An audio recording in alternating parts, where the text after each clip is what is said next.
저는 성경 말씀을 읽을 때 순차적으로 읽을 뿐만 아니라 구약과 신약 성경의 각 부분들을 정해놓고 예언서, 서신서라든지 그다음에 역사서라는 어떤 그런 분야를 정해놓고 그 부분 떼어서 말씀을 읽곤 합니다. 오늘 말씀도 여러 말씀을 읽다가 서신서인 고린도후서의 말씀 그리고 오늘 역사서인 이 사도행전의 말씀이 같이 겹쳐서 읽게 되는 계기 가운데 또 말씀을 통해 새롭게 깨달음을 주셔서 그 말씀을 다시 한번 정리해서 여러분과 나누어야겠다라는 그런 생각을 가지고 이 말씀을 이 자리에 가져왔습니다. 우리가 사도 바울하면 전도 여행을 다녔던 하나님의 도구로 귀하게 쓰임 받았던 신약 성경의 13편의 어떤 편집글을 남겼던 정말 훌륭한 사도로 기억하고 있죠. 또 그 세 번의 전도를 통해서 많은 이들이 예수를 주로 영접하였던 그 기적과도 같은 이야기들을 우리가 말씀을 통해서 수도 없이 들어왔습니다. 세 번의 전도 여행을 거친 동안 사도 바울은 그 스스로가 하나님의 도구로 쓰임받는 것을 그 현장에서 다시 한번 경험하고 확인하였고 그 가운데 또 새롭게 하나님의 사람을 만들어 가시고 이루어 가시는 하나님의 은혜를 목격하며 그의 믿음을 더욱더 단단히 해왔을 것을 우리는 확신할 수가 있습니다. 세 번의 전도 여행을 간단히 요약하면 첫 번째 전도 여행은 이 이스라엘과 조금 가까운 지역을 전도를 했습니다. 그래서 소아시아 지역을 주로 전도를 했죠. 그리고 교회를 세우고 복음을 전하였습니다. 그리고 다시 돌아갔죠. 돌아온 다음에 다시 두 번째 전도 여행을 떠났습니다.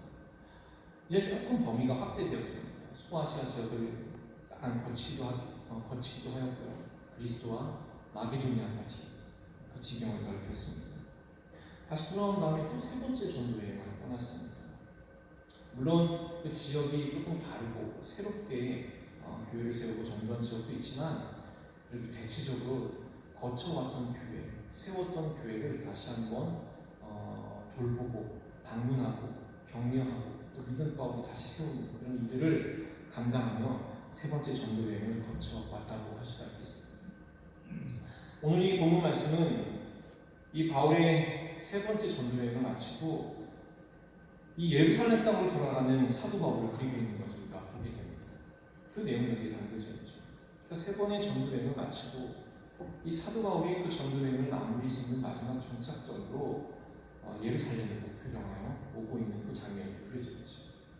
근데 우리가 분명히 기억해야 될 것은 세 번째 전도 여행의 마지막 종착지가 예루살렘이지 우리가 항상 사도 바울을 기억할 때 사도 바울의 머릿속에는 온통 땅끝이라는 단어가 그의 머리를 가득 채우고 있었다는 것을 잊지 말아야 할 것입니다. 첫 번째 전도 여행을 갔다 온 다음에 다시 그가 살던 근거지로 돌아왔지만 그는 끊임없이 다시 땅끝으로 가야 한다는 그 사명 때문에 2차 전도 여행을 떠났고 또 돌아온 다음에 다시 그가 땅끝으로 가야 된다는 그 믿음 가운데 세 번째 전도 여행을 떠났고 다시 땅끝으로 가야 된다는 믿음 가운데 예루살렘으로 돌아오게 되었다는 사실입니다. 감사하게도 말씀을 보면 믿음의 형제들이 사도 바울을 아주 기꺼이 영접하는 것을 우리가 볼 수 있고요. 특별히 야고보라는 유대인의 지도자였던 한 장로의 이름이 등장하겠죠. 그 장로와 또 함께 있었던 장로들도 그 사도 바울이 오게 되는 것을 기뻐하고 환영하고 환대하는 것을 우리가 보게 됩니다. 그런데 환영하고 환대받아야 함에도 불구하고 이 장로들을 제외하고 대부분의 예루살렘 교인들, 그 교회의 전체적인 분위기는 그렇게 바울에게 우호적이지 않은 것을 우리가 보게 됩니다.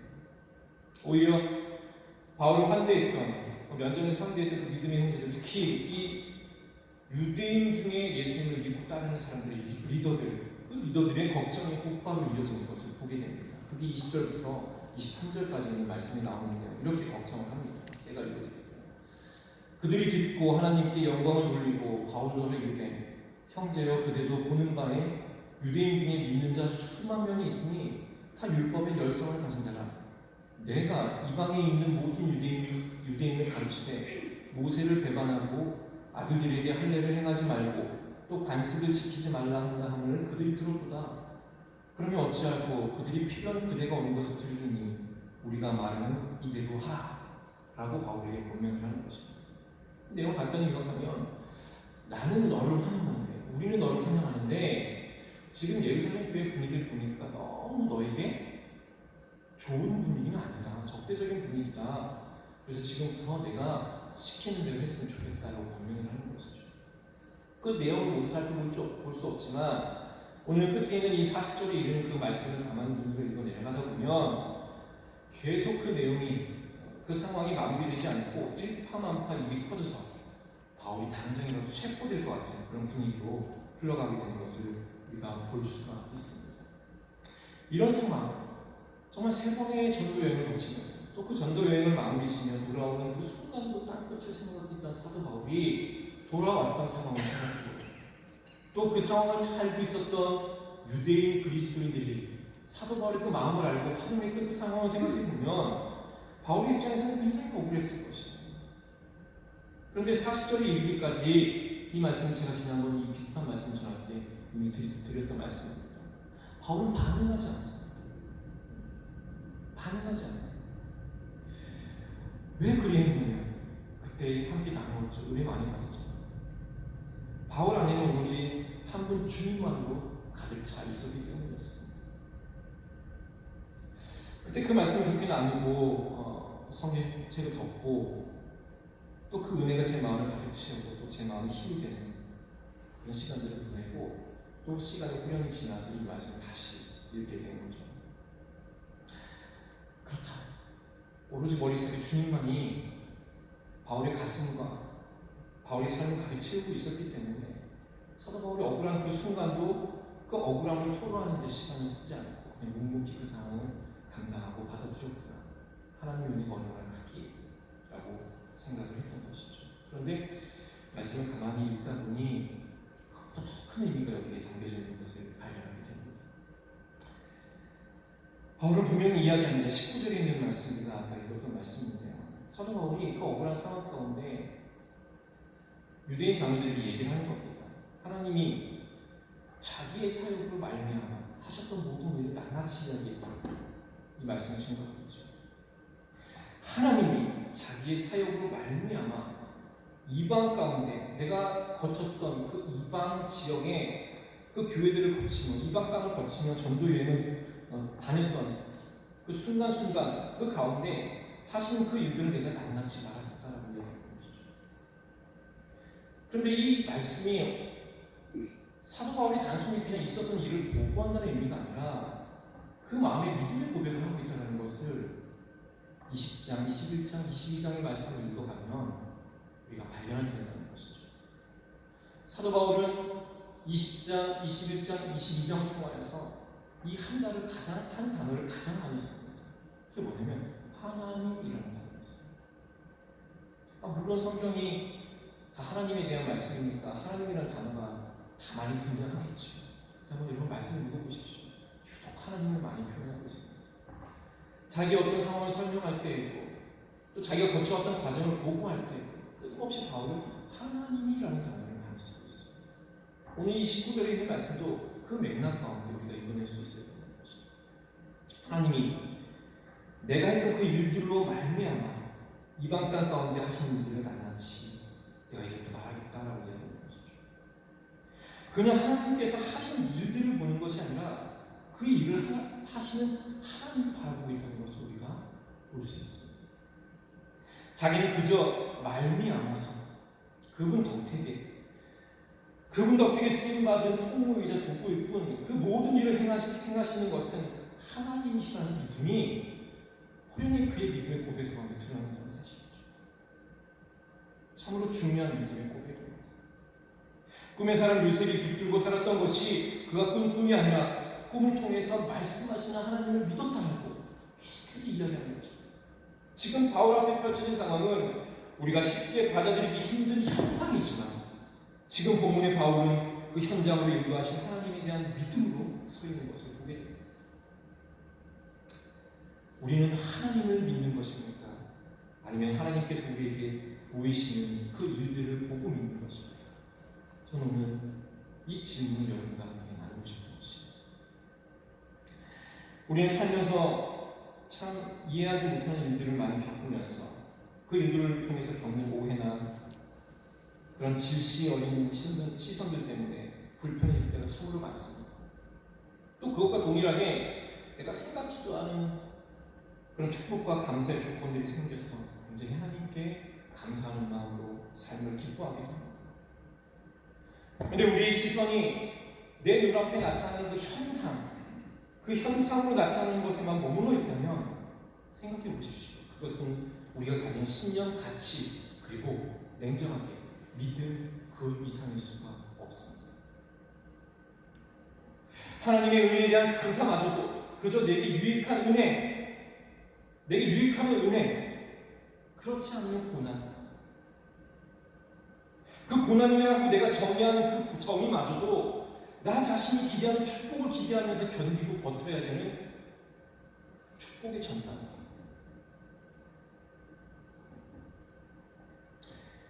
사랑하는 여러분, 우리가 가져야 하는 믿음은 정말 신실하시고 변함없으시고 또 거짓 없으신 그 하나님을 믿음이 내게 주어진 일도, 내가 맞닥뜨리는 상황도, 내가 처한 형편도 순간순간 고민하고 판단하고 가늠하지 않고 그저 믿고 따르는 것, 그게 바로 믿음인 것이죠. 우리가 말씀을 듣는 이유가 무엇입니까? 교훈을 얻는 것입니다. 믿는 자로서 무장이 되어서 세상 살아가는 방법을 얻는 것입니다. 생각하기에 따라 맞을 수도 있고 아닐 수도 있죠. 그러나 선명하게 이것만은 분명한 것입니다. 우리가 말씀을 듣고 아는 것은 하나님을 알아가기 위해서 말씀을 듣고 배우고 가슴에 품는 것이죠. 그런 의미에서 생각하는 여러분, 성경은 아버지 하나님을 알아가도록 선물 받은 하나님의 사랑의 편지라는 사실. 가나안 땅을 목적에 두고 의심했던 죄로 이스라엘 백성들은 40년 동안 광야에서 방황했습니다. 그 방황한 이스라엘 백성들을 보면서 우리는 이렇게 생각하죠. 어떤 선택의 순간에 흔들림 없이 하나님께서 말씀하시는 것을 믿고 따르고 순종해야겠다.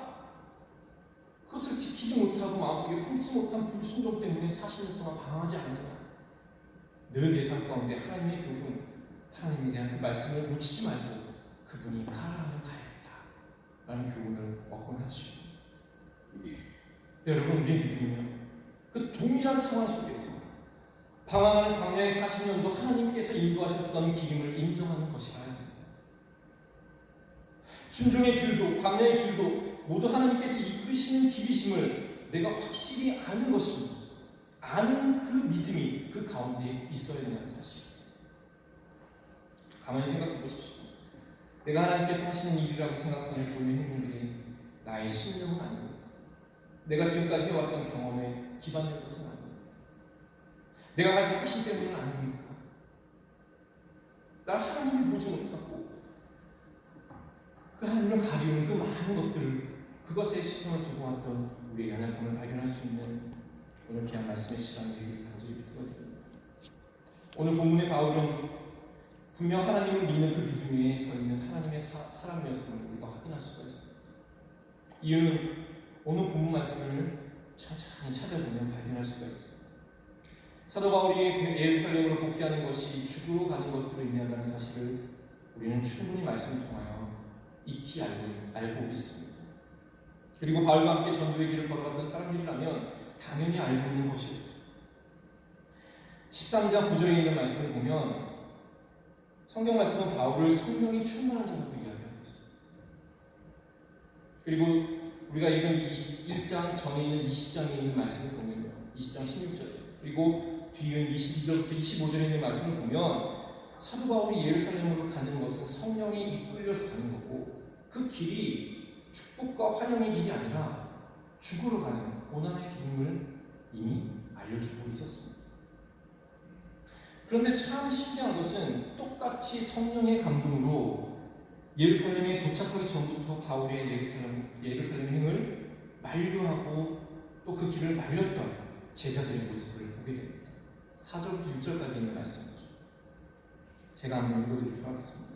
21장 4절입니다. 제자들을 찾아 거기서 이래를 머물더니 그 제자들이 성령의 감동으로 바울더러 예루살렘에 들어가지 말라 하더라. 이 여러 날을 지낸 후 우리가 떠나갈새 그들이 다 그 처자와 함께 성문 밖까지 정성하고는 우리가 바닷가에서 무릎을 꿇어 기도하고 서로 작별하며 우리는 배에 오르고 그들은 집으로 돌아가리라 이야기했습니다. 분명 사도 바울은 성령의 이끌림에 의해 예루살렘으로 죽으러 간다라고 이야기하고 있는데 4절부터 6절까지 있는 말씀을 보면 성령의 감동으로 예수님을 따르는 바울의 그 동료들은 이 바울이 예루살렘으로 가는 것을 말려고 있는 것을 보게 됩니다. 뿐만 아닙니다. 뒤이은 7절부터 12절에 있는 말씀에도 비슷한 맥락의 말씀이 등장하고 있습니다. 그 말씀을 보면 항해를 마치고 예루살렘 북쪽 가이사랴라는 곳으로 먼저 바울이 가게 되었습니다. 그때 아가보라는 선지자가 바울에게 나타나서 예언을 하는 거예요. 근데 그 예언하는 장면을 성령께서 말씀하셔서 예언한다라고 표현하고 있습니다. 그리고 그 내용을 보면 바울이 예루살렘으로 가면 안 된다라고 얘기하는 것이죠. 아니 똑같이 성령의 이끌리심을 위해서 하는 상황인데 사도 바울은 죽으러 가는 것이 하나님이 자기에게 말씀하신 길이라고 얘기하고 또 다른 이들은 성령에 감동된 다른 이들은 그렇게 하지 말아야 하는 것이 하나님이 원하시는 뜻임을 이야기하고 있습니다. 근데 거기에 대해서 바울이 확고하게 자기의 생각을 얘기합니다. 13절이죠. 바울이 대답하되 여러분이 어찌하여 울어 내 마음을 상하게 하느냐. 나는 주 예수의 이름을 위하여 결박당할 뿐 아니라 예루살렘에서 죽을 것도 감사하노라 라고 자신이 죽으러 가는 것이 하나님의 뜻임을 명확히 보여주고 있습니다. 도대체 어떻게 이해하는 거죠? 여러분 10절 다시 한번 가보시기 바랍니다. 10절 우리가 그 10절과 11절에 있는 말씀을 읽으면서 그 말씀을 마치 예루살렘으로 가지 말라라고 이야기하신 성령님의 뜻으로 착각하기 쉬운데 사실 그 말씀을 가만히 읽어보면 그 반대의 뜻을 의미하고 있다는 것을 알게 됩니다. 아가보가 분명히 성령으로부터 들었던 것은 예루살렘으로 가지 말라는 것이 아니었어요. 예루살렘으로 가서 고난받고 죽는 것이 그의 길임을 알고 뒤이어 자신의 안타까운 마음을 담아 가지 말라라고 권면하는 것뿐이죠. 사도 바울이 분명 성령에 이끌려서 그 성령의 같은 마음으로 예루살렘으로 가는 그 바울의 모습을 확증하여 보여주고 있습니다. 지금 바울의 모든 판단은 우리가 인간적으로 돌이켜볼 때 잠깐 눈을 팔고 볼 때 그 길로 가는 것이 맞나라고 의심이 드는 인간의 상식과 내가 생각할 때 앞뒤 상황을 맞춰볼 때 그 길이 맞을 것 같지 않은 마치 한 발 물러서서 미래의 전투를 준비하는 것이 더 지혜로울 것도 같은 그런 상황 가운데 일들을 맞닥뜨리지만 지금 바울은 처음부터 끝까지 한결같이 그를 이끄시는 하나님에게 모든 시선을 고정하고 있는 것을 보게 됩니다. 단순히 주님으로만 가득 차 있다는 말로 설명하기가 어려워요. 그는 그저 하나님을 믿고 그 길을 믿음으로 걸어가고 있는 것이죠. 처음 하나님께서 자기를 선택하시고 자기를 돌이키셨습니다. 그 은혜 가운데 살아가는 자신의 모습을 더욱더 견고하게 하시고 그가 겪었던 삶 가운데 확인하며 단단해진 것이죠. 그래서 이제 바울은 보고 경험하고 믿는 것이 아니라 그저 하나님을 믿는 그 모습을 우리에게 보여주고 있다는 사실입니다. 그를 가게 하는 것도 또 그를 가지 못하게 하는 그 상황도 또 그를 가지 못하게 만류하는 사랑하는 이들의 그 모습도 사랑하는 이들의 그 마음도 또 그 마음 한편에 가지는 두려운 마음도 성령이 인도하신 즉 하나님의 마음 그 이상일 수 없는 사도 바울의 단단한 모습을 보게 됩니다. 그래야 바울이 세상의 이치 속에서는 죽는 것이지만 하나님의 섭리 속에서 진정으로 사는 것임을 알고 있었기 때문이죠. 이것을 아는 바울에게 살고 죽는 것 그 자체는 그에게 큰 의미가 없을 수밖에 없습니다. 우리 바울이 가진 이 위대함은 14편의 서신을 남긴 것, 또 유대 땅에 머무를 수밖에 없었던 그 복음을 세상을 향해 전파했던 것, 그거에서만 찾을 수 있는 게 아니죠. 나아가서 예루살렘 교회의 분열과 갈등을 가져올 수 있는 좁은 시선, 그 시선을 벗어나서 하나님의 마음으로 양보할 때 교회의 참된 평화와 사랑을 가져오고 또 나아가 여전히 자신의 소원과 소망이 급한 그리스도인들에게 본질을 위해 기본질적인 것은 언제든지 포기할 수 있다는 것을 조용히 웅변하는 것, 그것이 그의 위대한 일이었던 것이죠. 그런데 오늘 말씀을 통하여서 나아가 그 자신의 삶 전체를 가장 진지하고 깊은 사랑으로 아름답게 그려가시는 하나님을 알고 그분을 기뻐하는 삶을 살아가는 그 바울이 우리의 마음 가운데 더 큰 위대함으로 다가와야 할 것입니다. 그분을 믿기 때문에 그분께서 허락하시는 곳으로 나아가며 주저함이 없었던 것은 바로 이러한 그의 믿음, 하나님을 향한 그의 믿음, 그 믿음이 그를 단단히 세우고 있었기 때문입니다. 이런 바울을 이해하고 마음속으로 받아들일 때 우리는 오늘 본문과 비슷한 시기에 쓰여졌던 고린도후서 12장의 고백을 더욱더 잘 이해할 수가 있습니다. 제가 세 번역으로 읽어드리겠습니다. 고린도후서 12장 6절부터 10절까지 말씀입니다. 내가 만일 자랑한다고 해도 나는 사실을 말할 것이므로 어리석은 사람이 되지 않을 것입니다. 그러나 사람들이 나에 대하여 보고 들은 것 이상으로 나를 평가할 것 같아서 자랑은 그만두겠습니다. 그리고 내가 받은 계시가 너무나 크고 놀라운 것이기 때문에 하나님은 내가 너무 교만해질까봐 내 몸에 가시 같은 병을 주셨습니다. 이것은 내가 교만하지 않도록 나를 괴롭히는 사탄의 사자입니다. 나는 이 고통이 내게서 떠나게 해달라고 3번이나 주님께 기도하였습니다. 그러나 주님께서는 내 은혜가 너에게 충분하다, 내 능력은 약한 데서 완전해진다 라고 말씀하셨습니다. 그러므로 나는 나의 약한 것을 더욱 기쁜 마음으로 자랑하여 그리스도의 능력이 나에게 머물러 있도록 하겠습니다. 그래서 나는 그리스도를 위하여 약해지고 모욕을 당하고 가난하며 핍박과 괴로움 받는 것을 기뻐하고 있습니다. 이것은 내가 약할 그때에 강해지기 때문입니다. 말씀을 마무리 짓도록 하겠습니다. 우리가 하나님의 자녀로 살아가는 그 삶이 어떠한 모습이어야 하는지 우리는 끊임없이 머릿속으로 생각하고 믿음으로 그렇게 살기로 결단하며 살아갑니다. 그러나 정작 내 삶 가운데 하나님이 살아 움직이시는 그 믿음을 내 마음 가운데 확인하며 살아가는 것은 참으로 쉽지 않아요.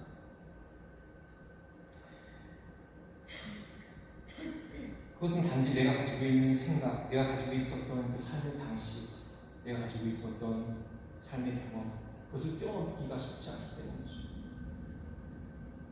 그저 내 삶 가운데 어려움이 다가오고 고난이 다가오면 그것은 하나님께서 내게 허락하신 고난의 과정임을 내가 스스로 합리화시켜버리는 것이죠. 그것이 하나님의 뜻일 수도 있는데, 내가 잘되고 축복되는 것이 하나님 주신 축복으로 여겨지지만 사실은 하나님이 원치 않는 길일 수도 있는데 우리는 끊임없이 나 자신의 생각과 판단으로 그 모든 상황을 해석해버리는 것이죠. 그래서 하나님만을 붙들고 살아가는 그 믿음이 우리에게 중요하다는 것입니다. 하나님이 내게 어떻게 하셨고 어떻게 세상에 있는 사람들을 이끌어 가셨는지 말씀을 통하여 그분의 한결같은 성품을 우리가 알고 이해한다면 내게 주어진 그 모든 상황에 따라 하나님을 맞추어가는 것이 아니라 하나님이 하셨던 일들에 나의 생각을 맞추어가는 믿음의 초점 맞추기가 가능해질 것입니다. 오늘 말씀의 자리에 서면서 제가 지난 월요일날 수술을 받았거든요. 근데 생각보다 회복이 너무 안 돼서 지금 여기 서 있는 다리도 덜덜덜 떨리고